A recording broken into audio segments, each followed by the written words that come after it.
Hi, Stuart here from Interagro, and I'm here with Chris and Harry from CropAngel. Today, we're going to go and fly some drones in the field to do some drift analysis, looking at working with a few different development products of ours and existing products. But before we do that, I just wanted to, well, firstly, thank Chris and Harry for letting me come and do this work. But I just wanted to ask a few questions. How long has CropAngel been going, Chris? Well, we started in 2015, and at that point we were a lot smaller than we are now, although we're not that big now. And what's the key aim of the business?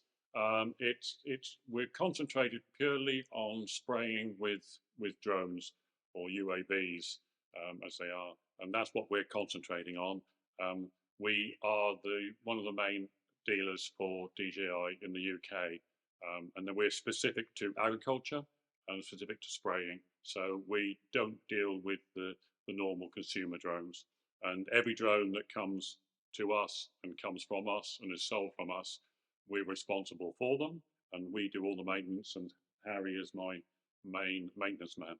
Okay, so I think as we go out to the field, Harry's going to be flying the drone, but we're not going to be flying this drone, are we? No. The issue with this at the moment is that it's above the CAA's legal limit, or the limit of 25 kilos, because most pilots would be able to fly a drone up to 25 kilos.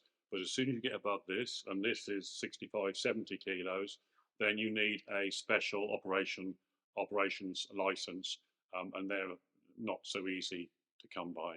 Okay.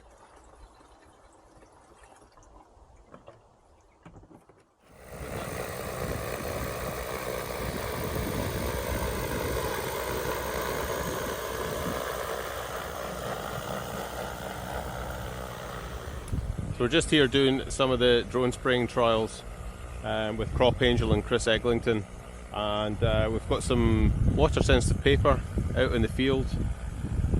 You'll see the photos now, but I think it's looking quite an interesting trial. Big drone running in the background there, and we're just going up and down a few bouts with different products. So let's have a look and see how they're looking in the pictures, and we'll report back.